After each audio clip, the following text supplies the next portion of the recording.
नमस्कार, मेरा नाम है नील। आज का एडिटोरियल एनालिसिस है पहला इंडियन एक्सप्रेस के अ वीक बुलवार्क नाम के एडिटोरियल से लिया गया है। इसको लिखा है अपार गुप्ता और वृंदा भंडारी ने। अपार गुप्ता जुड़े हुए हैं इंटरनेट फ्रीडम फाउंडेशन से और वृंदा भंडारी साहिबा एक वकील है। कंटेक्स्ट क्या है इस एडिटोरियल का? ये संपादकीय हाल ही में जो ज्वाइंट पार्लियामेंट्री कमेटी ने अपनी रिपोर्ट दी है डेटा प्रोटेक्शन बिल पर, इनमें से हर एक शब्द की हम बात करेंगे, चिंता मत करिए। तो जो रिपोर्ट आई है उसको लेकर ये संपादकीय लिखा गया है। एक ब्रॉड आउटलुक समझ लेते हैं।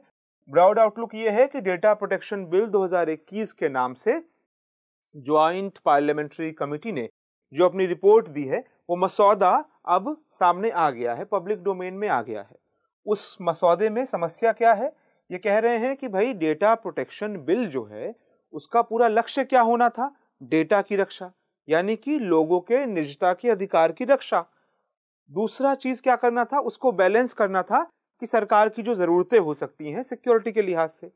इस संपादकीय का क्लेम ये है कि ये बिल पूरी तरह से झुक गया है सरकार के पक्ष में और जो उसका असल लक्ष्य था लोगों की निजता की सुरक्षा, उसमें वो फेल कर रहा है।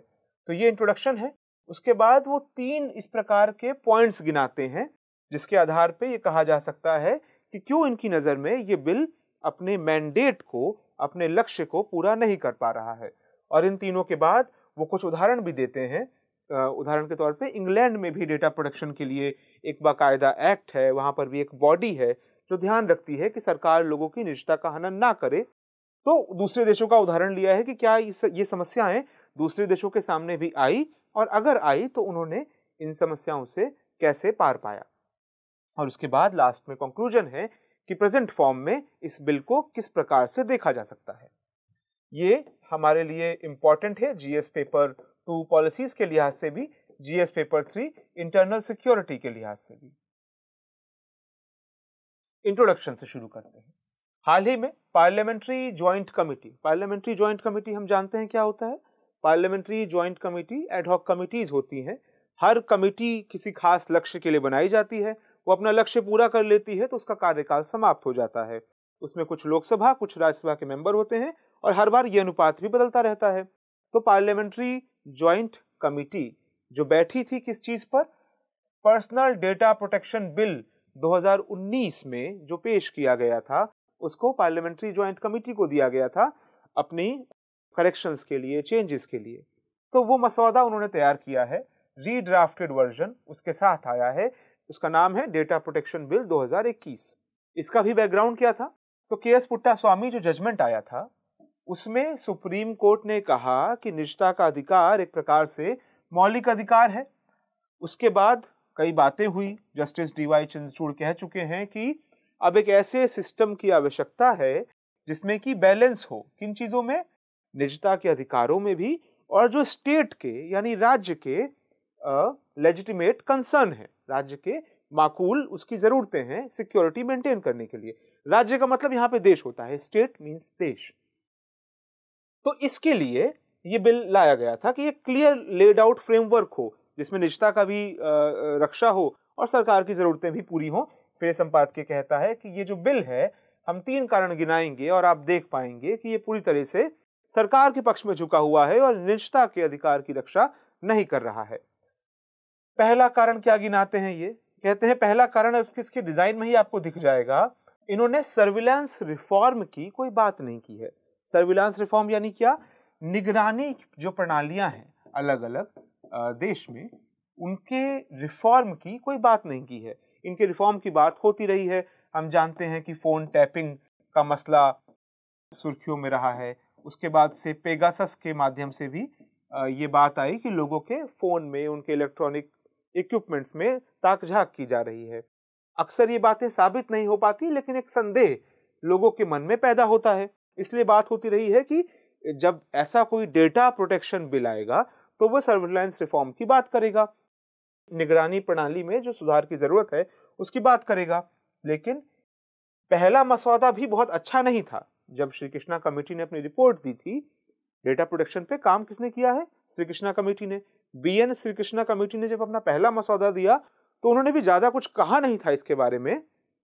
यानी कि इस मामले पे वो भी कमजोर थी, लेकिन फिर भी एक बात कही थी कि देश में कोई ऐसी संस्था नहीं है, कोई ऐसी कानून नहीं है जो कि ऑथोराइज करता हो कि बिना लोगों की मर्जी के उनका पर्सनल डेटा या पर्सनल कम्युनिकेशन सुना जा सके, उस पर हैक किया जा सके। इतना तो कम से कम उन्होंने बोला था। लेकिन इस वाले मसौदे में कोई जिक्र ही नहीं है सर्विलांस रिफॉर्म्स का। तो फिर ये संपादकीय पूछता है कि ऐसे डेटा प्रोटेक्शन लॉ का क्या फायदा जो तमाम नए नए सर्विलांस सिस्टम सरकार डेवलप कर रही है उनके बारे में एकदम चुप्पी साधे रहता है। कौन कौन से सिस्टम? वो उदाहरण देती हैं, crime and criminal tracking network systems, CCTNS। तो ये भारत सरकार की एक योजना है जिसमें कि भारत के कई पुलिस स्टेशंस को आपस में जोड़ा जा रहा है। तो एक प्रकार से क्रिमिनल्स का सर्विलांस भी होगा, दूसरे सुधार भी होंगे। इसके अलावा CMS सेंट्रल मॉनिटरिंग सिस्टम, ये भी भारत सरकार की एक योजना है। ये योजना ही किस चीज के लिए है कि राष्ट्रीय सुरक्षा के लिए लोगों के मोबाइल नेटवर्क या लोगों के इंटरनेट नेटवर्क में हैक करके सूचनाओं को एकत्रित किया जा सके। और तीसरी क्या बात हो रही है? नेट ग्रिड, जिसमें भारत की जो कई सोवरेन संस्थाएं हैं, जिसमें CBI भी शामिल है, एनफोर्समेंट डायरेक्टोरेट भी शामिल है, कई फेडरल संस्थाएं, इनको सारी सूचनाएं एक दूसरे से साझा करने के लिए एक मंच मिलेगा। तो इस प्रकार के कई मंच मिल रहे हैं, हम इसके बारे में डिटेल में बात नहीं करेंगे, लेकिन सबका एम क्या है? सबका एम ये है कि जो इंटरनेट बेस्ड टूल्स हैं, जो नई टेक्नोलॉजी है, उसका इस्तेमाल करके बेहतर डेटा को जुटाया जा सके, बेहतर कोऑर्डिनेशन हो सके। तो ऐसे में एक ऐसे कानून की भी जरूरत महसूस की जाती है।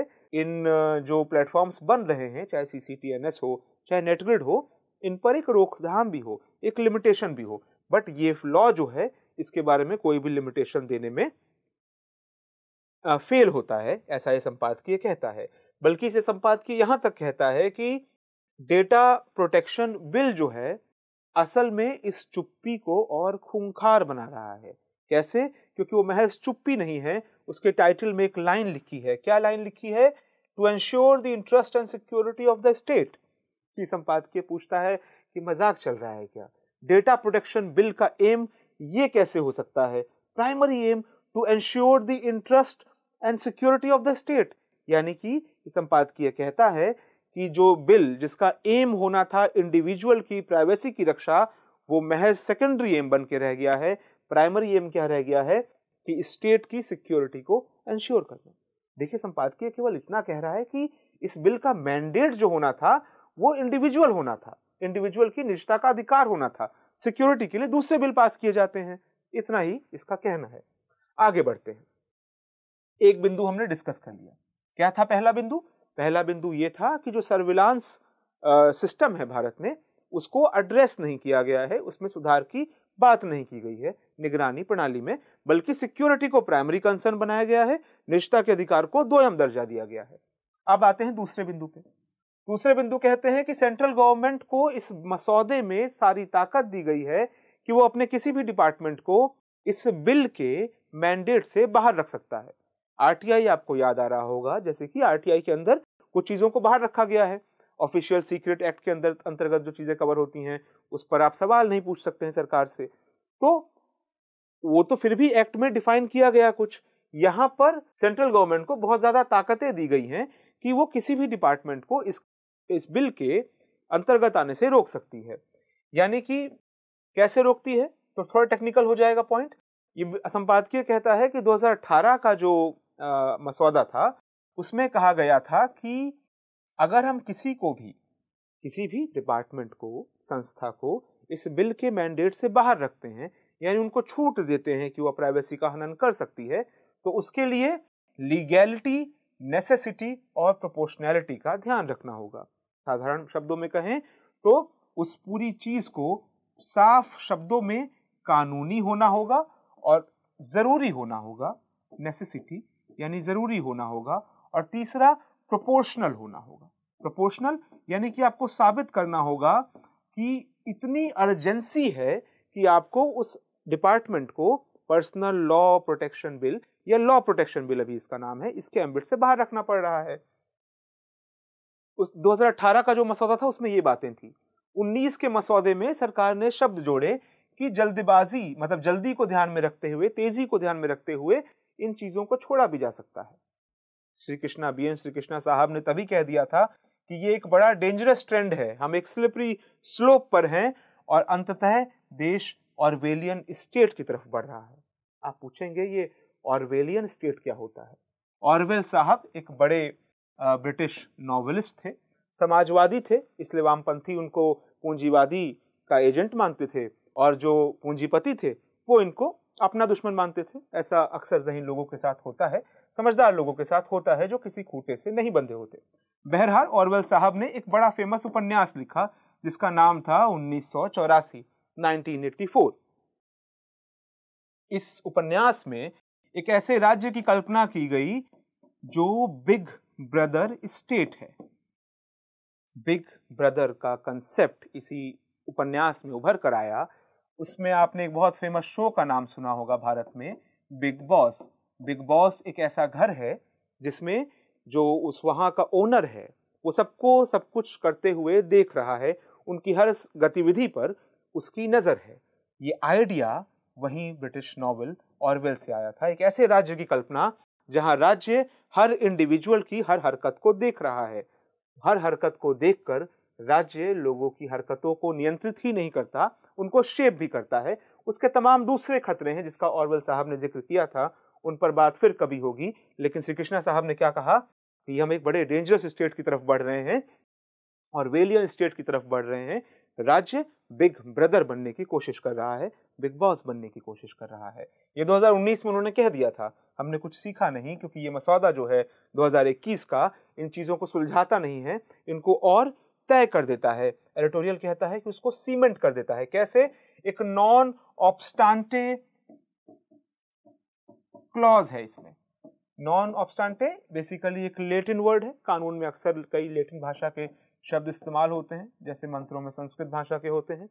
क्या कहता है नॉन ऑब्स्टांटे वर्ड का मतलब? कि नॉट विदस्टैंडिंग एनीथिंग, यानी कि बाकी कानून में हमने भले ही जो कुछ लिखा हो, अगर हमने ये कह दिया है किसी चीज से पहले कि नॉन ऑब्स्टांटे, तो वो चीज लागू होगी भले ही वो बाकी कानून के खिलाफ जा रही हो। तो क्या नॉन ऑब्स्टांटे क्लॉज किसके साथ जोड़ा गया है? इस चीज के साथ कि बाकी सभी प्रोविजंस के ऊपर सरकार का ये नीति हावी रहेगी कि सरकार जब चाहे किसी भी डिपार्टमेंट को इसके एम्बिट से बाहर कर सकती है। और साथ ही सरकार ने ये तो कहा है कि वो सिस्टम की फेयरनेस और रीजनेबल और प्रोपोर्शनेट होना चाहिए, लेकिन वो क्या होना चाहिए? वो केवल, अब थोड़ा हम टेक्निकल हो गए हैं, वो केवल जो प्रोसीजर की बात हो रही है कि जब कोई संस्था लोगों की निजता का हनन कर रही होगी तो उसको ध्यान रखना होगा इन चीजों का। लेकिन जो संस्था को ये अधिकार मिलते समय इन चीजों का ध्यान नहीं रखा जाएगा कि पहले राज्य को साबित करना पड़े कि देश की सुरक्षा के लिए ये बहुत जरूरी है कि हम निजता के अधिकार का हनन होने दें, या वो साबित, या फिर उसका एक लीगल प्रोसीजर हो जिसके थ्रू किसी संस्था को अधिकार मिले। उन सब चीजों को इस मसौदे में दरकिनार कर दिया गया है। तो देखिए, ये संपादकीय मानता है कि नेशनल सिक्योरिटी में कई बार हमें निजता के अधिकार को बड़ा लिमिटेड करना पड़ता है, ये एडिटोरियल मानता है। लेकिन वो कहता है कि ये एक्सेप्शन ही तो है, अपवाद ही तो है, और अपवाद को अपवाद की तरह रहना चाहिए, अपवाद को नियम नहीं बन जाना चाहिए। वो उदाहरण देता है, वो कहता है कि सिमिलर क्लॉज भाई इंग्लैंड के डेटा प्रोटेक्शन एक्ट 2018 में भी है। बहुत अच्छा उदाहरण है, इसको हमें एक सजग नागरिक के तौर पे भी पता होना चाहिए, आपको अपने उत्तर में भी रिपीट करना चाहिए। इंग्लैंड में एक एक्ट है डेटा प्रोटेक्शन एक्ट 2018, इसी तर्ज पर भारत भी लाने वाला है। इसमें भी नेशनल सिक्योरिटी के लिए एग्जम्पशंस दिए गए हैं, राष्ट्रीय सुरक्षा के लिए एग्जम्पशंस दिए गए हैं, लेकिन वो एग्जम्पशन एक चीज पूरे एक्ट से एक बार नहीं दिए जा सकते।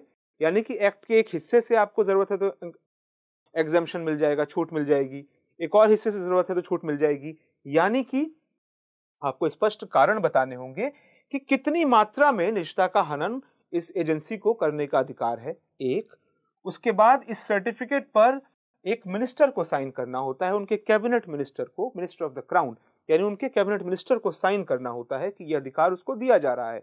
यानी एक प्रॉपर लीगल प्रोसीडिंग से ये हो रहा है।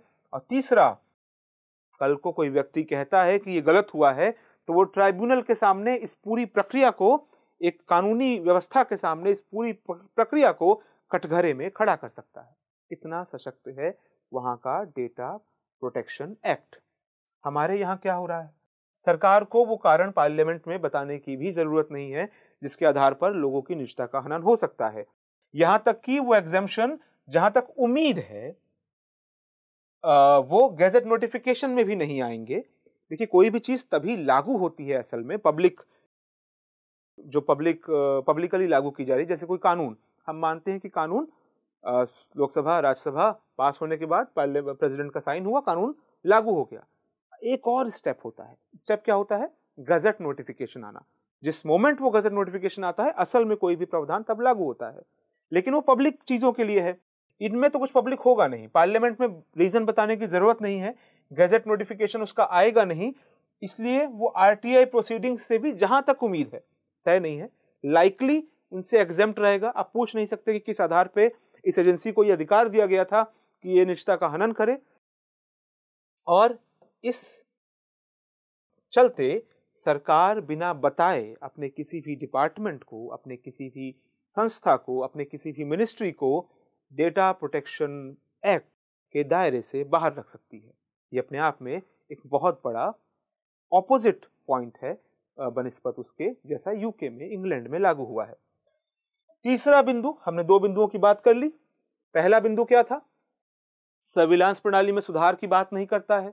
दूसरा बिंदु क्या था कि इसमें अपवाद जो है वही नियम बनने लगा है, यानी नेशनल सिक्योरिटी के लिए किसी भी डिपार्टमेंट को बिना कानूनी प्रणाली के इसके बिल के एम्बिट से बाहर रखा जा सकता है। तीसरा बिंदु क्या है, तीसरा बिंदु यह है कि वो अथॉरिटी, डेटा प्रोटेक्शन अथॉरिटी बनाने की बात है। डेटा प्रोटेक्शन अथॉरिटी ही ये इंश्योर करेगी कि इस बिल से सभी मिनिस्ट्री, सभी संस्थाएं इस बिल को फॉलो करें, इस एक्ट को फॉलो करें। लेकिन जो बीएन श्री कृष्णा कमिटी ने जो पैनल सुझाया था इस अथॉरिटी को चुनने के लिए, उस पैनल में होने थे जुडिशियल मेंबर्स, यानी कि chief justice of India chairperson होने थे और जुडिशियल मेंबर्स होने थे। उनको चुनना था, वो अपॉइंटमेंट कमिटी होती और वो डेटा प्रोटेक्शन अथॉरिटी के मेंबर्स को चुनती। ये बात थी। हुआ ये है कि 2018 में तो ये बात थी, 2019 तक होते होते आया कि इसमें कैबिनेट सेक्रेटरी, लॉ सेक्रेटरी और आईटी सेक्रेटरी बैठ के निर्णय ले लेंगे। लोगों ने बहुत विरोध जताया, 2019 बीता, अब 2021 आया है। इस मसौदे में क्या कहा गया है कि अटॉर्नी जनरल साहब बैठेंगे, एक एक्सपर्ट बैठेगा, आईआईटी का एक डायरेक्टर बैठेगा और आईआईएम का एक डायरेक्टर बैठेगा। लेकिन बात वो है कि जो शोर मचाया गया था 19 में, वो इसलिए नहीं मचाया गया था कि लोगों को कैबिनेट सेक्रेटरी और लॉ सेक्रेटरी की क्वालिफिकेशन पर डाउट था। लोगों को डाउट था कि इनको तो सरकार ही सीधे सीधे चुन के बैठाएगी ना, इंडिपेंडेंस नहीं रह पाई वो सरकार से। आप पूछेंगे क्यों रहनी है, क्योंकि इस अथॉरिटी को बहुत इंपॉर्टेंट काम करना है, इसको लोगों के अधिकार की रक्षा करनी है। कई बार उसमें सरकार के खिलाफ भी जाना पड़ सकता है, सरकार को लिमिट करना पड़ सकता है। कॉन्स्टिट्यूशनलिज्म के कई जरूरतों में से एक जरूरत होती है लिमिटेड गवर्नमेंट, तो उसके लिए तो जरूरी है। लेकिन अब इस बार जो रखा है इसमें फिर से वो प्रॉब्लम अभी भी शामिल है कि गवर्नमेंट का उसमें सीधा हस्तक्षेप रहेगा और बताया नहीं गया है कौन सा आईआईटी, कौन सा आईआईएम। गवर्नमेंट अपने मन से अपने सबसे फेवरेट व्यक्ति को किसी आईआईटी से, किसी आईआईएम से इस संस्था का पार्ट बना सकती है। तो आप पूछेंगे और कुछ कई जगह कुछ और होता है क्या? जी हाँ, फिर से हम जिक्र करेंगे इंग्लैंड के उस डेटा प्रोटेक्शन एक्ट का जिसके अंतर्गत जब इंफॉर्मेशन कमिश्नर चुना जाता है तो उसका अपॉइंटमेंट एक खुले और ओपन कंपटीशन के माध्यम से होता है। लोग इसमें अप्लाई कर सकते हैं, उस एप्लीकेशन को फिर परखा जाता है, जांचा जाता है और हर कैंडिडेट को अपीयर होना पड़ता है पार्लियामेंट्री सेलेक्ट कमिटी के सामने। यानी केवल सरकार का उस पर अधिकार नहीं रहता इस प्रक्रिया पे, पार्लियामेंट्री सेलेक्ट कमिटी फाइनल फिर अपॉइंटमेंट की प्रक्रिया को आगे बढ़ाती है। तो वहां पे इस प्रकार से आजादी इंश्योर की जाती है। अब आगे बढ़ते हैं। तो अब अंत की तरफ बढ़ते हुए संपादकीय कह रहा है कि देखिए, हमने आपको 3 कारण सुझा दिए। पहला कि सुधार नहीं है निगरानी की प्रक्रिया में, सर्विलांस सिस्टम में। दूसरा सिस्टम ये है, दूसरी समस्या ये है कि सरकार किसी भी अपने मंत्रालय या संस्था को इसके एम्बिट से बाहर रख सकती है, उसके लिए कोई प्रोसीजर नहीं है। तीसरी समस्या ये है कि जो इसमें मेन अथॉरिटी बनने वाली है, जो इस कानून के क्रियान्वयन को ध्यान में रखेगी, उसको सरकार अपनी मर्जी से बना सकती है। यानी कि वो जो कमिटी है, जो अपॉइंटमेंट कमिटी है, वही बहुत इंक्लूसिव नहीं है, उसमें बहुत तरह तरह के लोग शामिल नहीं हैं। ये 3 समस्याएं गिना दी। इनके बाद वो क्या कह रहे हैं कि वो कह रहे हैं कि आखिर में आखिरी कील ये ठोकता है ये बिल, ये कहकर कि सेंट्रल गवर्नमेंट का इतना पावर रहेगा कि जो अथॉरिटी है, जिसके ऊपर ये दायित्व रहेगा कि वो इस बिल को लागू करवाए, इस एक्ट को लागू करवाए, लोगों की निष्ठा को रक्षा करे, उस authority will be bound by the directions of central government under all cases and not just on cases of policy. यानी हर एक बात पर, केवल अपने नियमों के लिए ही नहीं, केवल अपने जरूरतों के लिए ही नहीं, बल्कि हर एक बात पर अल्टीमेट अथॉरिटी जो है वो सेंट्रल गवर्नमेंट होगी। तो ये कहकर इसकी इंडिपेंडेंस को जितने उसके पर कतरने थे, ये बिल उसके पर कतर देता है। तो आखिरी में बात क्या कही गई है? आखिरी में जिक्र किया गया है अगेन इंग्लैंड के एक फेमस शो का। आप में से बहुत से लोगों ने देखा होगा, यस मिनिस्टर उस शो का नाम था। भारत में भी उसके नाम पे कई रीमेक्स बने, जय जी मंत्री जी या इस तरह के कुछ। उसमें एक बड़ी फेमस लाइन आती है। लाइन क्या है? ऑफिशियल सीक्रेट एक्ट पर बात हो रही है। अफसर कहता है, ऑफिशियल सीक्रेट एक्ट हम जानते हैं, राइट? ऑफिशियल सीक्रेट एक्ट के अंतर्गत जो बहुत जरूरी कागजात हैं, बहुत जरूरी जानकारियां हैं, सरकार उनको सार्वजनिक होने से रोक सकती है। इनको सार्वजनिक करना जुर्म माना जाता है। तो मजाक में वहां का अफसर कहता है यस मिनिस्टर शो में कि ऑफिशियल सीक्रेट एक्ट किसी जानकारी की रक्षा के लिए नहीं है, वो असल में ऑफिशियल की रक्षा के लिए है, वो जो नौकरशाह है उनकी रक्षा के लिए है। तो कई बार हंसी हंसी में समाज की विद्रूपताएं जो हैं, विसंगतियां जो हैं वो सामने आती हैं। ये संपादकीय अंत में कहता है कि हम आशा करते हैं ये विसंगति सच ना साबित हो, और उस सच ना साबित होने के लिए हमें इस एक्ट में कुछ बदलाव करने होंगे जो हमने सुझाए हैं। तो बहरहाल ये था पहला एडिटोरियल। दूसरे एडिटोरियल की चर्चा हम बहुत फास्ट तरीके से करेंगे, क्योंकि इसमें कुछ बिंदु दिए गए हैं वो इंटरेस्टिंग हैं, और लेकिन वो जनरल बिंदु है, बहुत टेक्निकल नहीं है। इसको लिखा है जयान जोस थॉमस साहब ने। अशोका यूनिवर्सिटी के साथ जुड़े रहे हैं, Indian institute of technology Delhi के साथ भी जुड़े रहे हैं।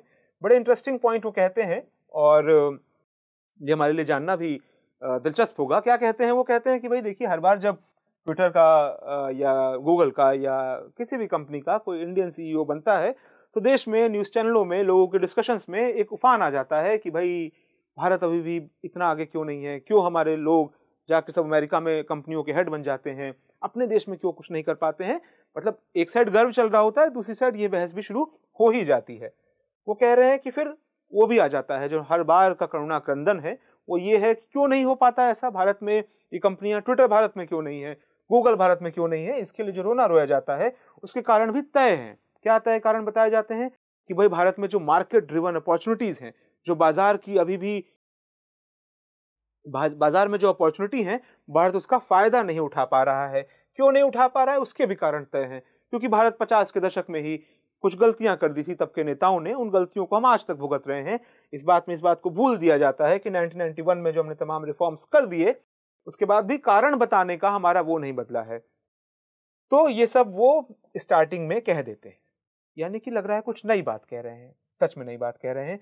वो कह रहे हैं कि देखिए, ये बात सच है कि बहुत से भारतीय अमेरिका जाते हैं और बड़ी बड़ी नौकरियां पाते हैं। ये बात भी सच है कि अमेरिका जो है वो अपॉर्चुनिटीज की भूमि मानी जाती है, जैसे भारत में कई लोग मुंबई को मानते हैं। लेकिन वो कह रहे हैं कि कई बार जो बात बताना लोग भूल जाते हैं वो ये है कि लगभग हर वो इंडिविजुअल जो किसी टॉप पोजीशन पर पहुंचा है, उसको पहुंचाने में जो कंधे लगे हैं, उनमें से ज्यादातर कंधे सरकार की योजनाओं की नींव पर बने हैं। वो अपनी बात को आगे बढ़ाने से पहले वो कहते हैं, वो ये बात देखिए क्यों कह रहे हैं, क्योंकि अक्सर बाजार का जब महिमा मंडन होता है तो कहा जाता है कि देखिए असल में सब कुछ तो बाजार ही कर रहा है। मतलब एलॉन मस्क का गुणगान करते हुए लोग भूल जाते हैं कि नासा ने इस सिस्टम को खोलने में कितनी इंपॉर्टेंट भूमिका निभाई, कि जिस सिस्टम पर आज एलॉन मस्क अपनी कंपनी को चला पा रहे हैं। इस तरह के तमाम उदाहरण कौन देता है? मरियाना मजुकाटो एक स्कॉलर हैं, उन्होंने एक किताब लिखी है। किताब का इसमें जिक्र नहीं है, लेकिन फिर भी किताब का नाम है एंटरप्रेन्योरियल स्टेट, यानी स्टेट जिसने कई इनोवेशंस किए हैं, वो इस किताब का टाइटल है। क्या कहती हैं मरियाना साहिबा? वो कहती हैं कि स्टेट जो है, देशों का जो योगदान है, सार्वजनिक उपक्रमों का जो योगदान है आज की दुनिया को बनाने में, अक्सर इसको लोग भूल जाते हैं। वो कहती हैं, उदाहरण देती हैं 2-3 कि जो एल्गोरिदम जिस पर आज गूगल दुनिया की सबसे बड़ी प्राइवेट कंपनीज में से एक है, उस एल्गोरिदम को बनाने की प्रक्रिया में सरकार का बहुत महत्वपूर्ण योगदान है। वो कहती हैं कि बायोटेक्नोलॉजी सेक्टर की शुरुआत जिन मॉलिक्यूल्स के खोज से होती मानी जाती है, उस खोज को स्पॉन्सर करने का पूरा श्रेय राज्य के पास है। तो इस प्रकार के वो कई उदाहरण देके क्या कहती हैं? वो कहती हैं कि असल में स्टेट के पास ही वो कैपेसिटी है कि वो उस अवस्था में, जबकि अभी टेक्नोलॉजी बाजार योग्य नहीं हुई है, बिकने योग्य नहीं हुई है, कोई गूगल या एलोन मस्क आके उससे पैसे नहीं कमा सकता है, वैसी स्थिति में सरकारें उन टेक्नोलॉजीज को, उन एडवांसमेंट्स को, उन तकनीकों को आश्रय देती हैं, प्रश्रय देती हैं, फलने फूलने का मौका देती हैं, तभी कल को बाजार में ये चीजें इस्तेमाल हो पाती हैं। क्योंकि प्राइवेट सेक्टर किसी भी चीज में ऐसा निवेश नहीं करता जहां पे रिस्क बहुत ज्यादा हो। अक्सर लोग कहते हैं कि प्राइवेट सेक्टर ज्यादा रिस्की है, बट असल रिस्क पब्लिक सेक्टर लेता है, ऐसा इस संपादकीय में ये साहब कह रहे हैं, और ऐसा ही मरियाना साहिबा ने भी अपनी किताब में कहा है। उसके बाद वो कहते हैं कि इस रोल को, और अब वो अपनी बात की तरफ आगे बढ़ रहे हैं, वो कह रहे हैं कि इस रोल को आप और क्लियरली देख सकते हैं चीन में।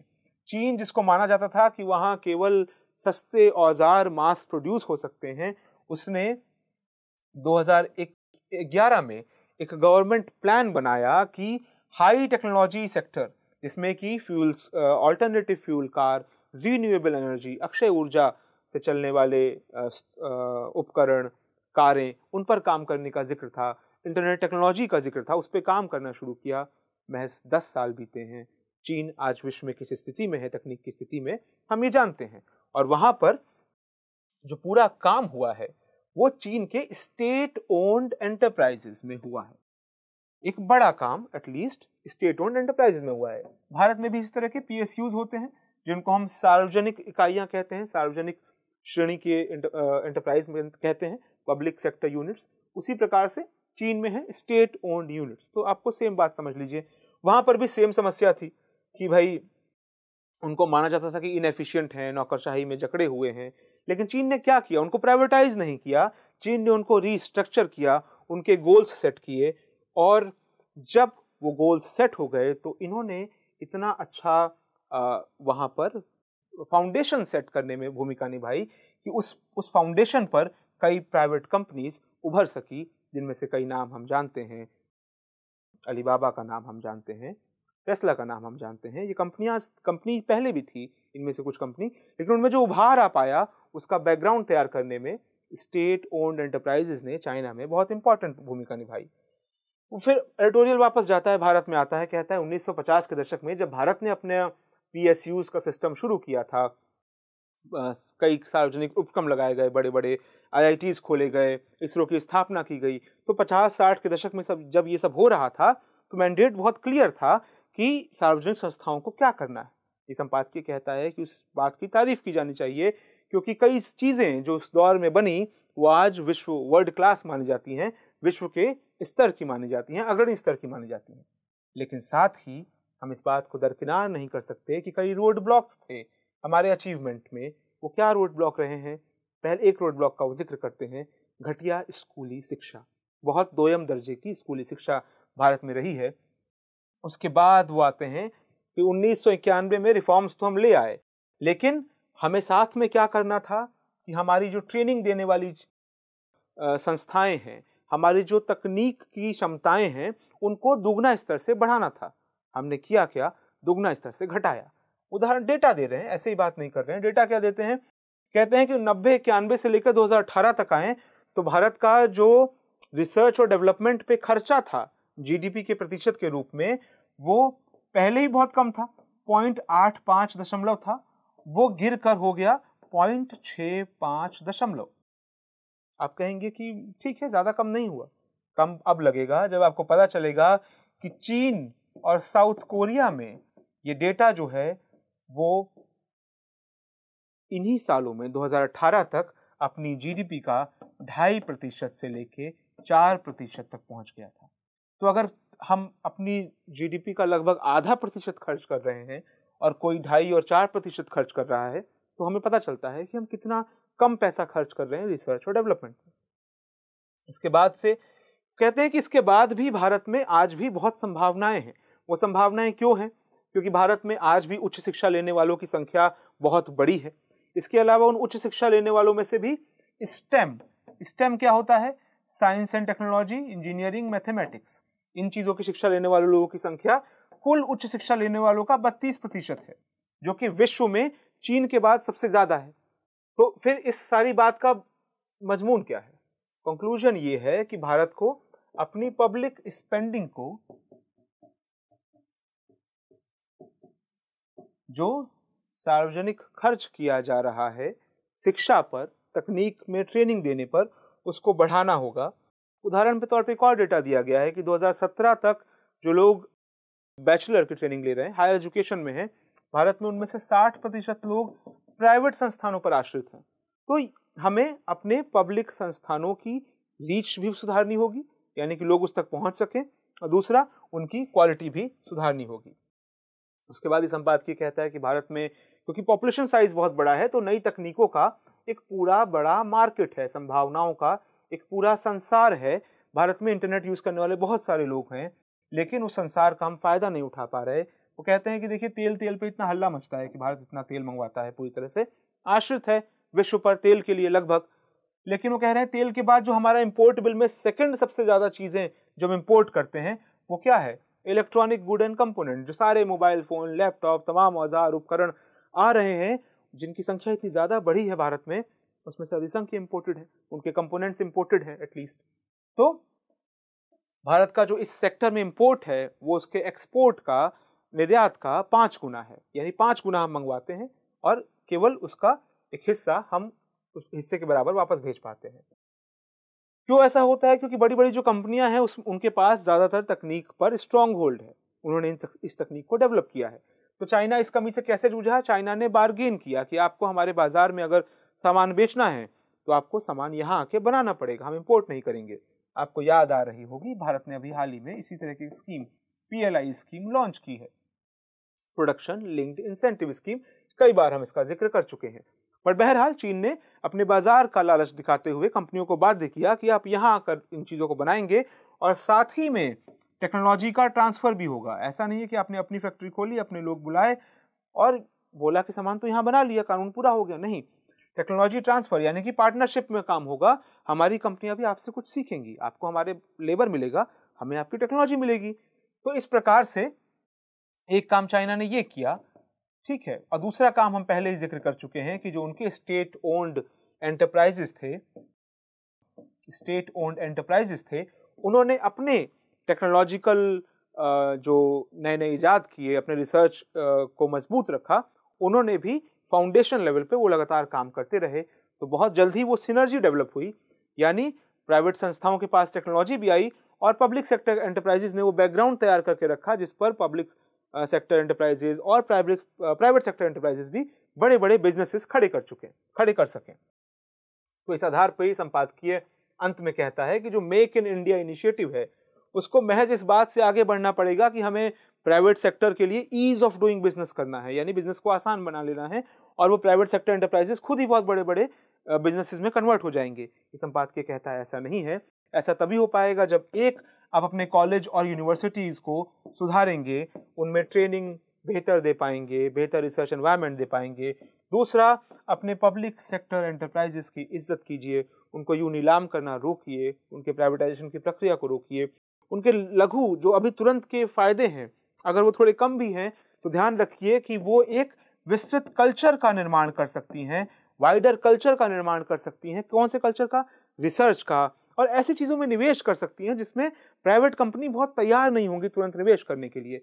जब वो फाउंडेशन बना देंगी, उस फाउंडेशन पर आने वाले विश्व की जो नई नई टेक्नोलॉजीज होंगी उसको लेकर भारत में भी बड़ी बड़ी कंपनी बन सकेंगी और तब किसी बड़ी भारतीय कंपनी का कोई CEO शायद विदेशी भी हो और वो एक विसंगति ना लगे। पर तब तक के लिए यही स्थिति है। यही थे आज के 2 एडिटोरियल। कल के इंपॉर्टेंट एडिटोरियल्स के साथ हम फिर हाजिर होंगे अगले एपिसोड में। नमस्कार।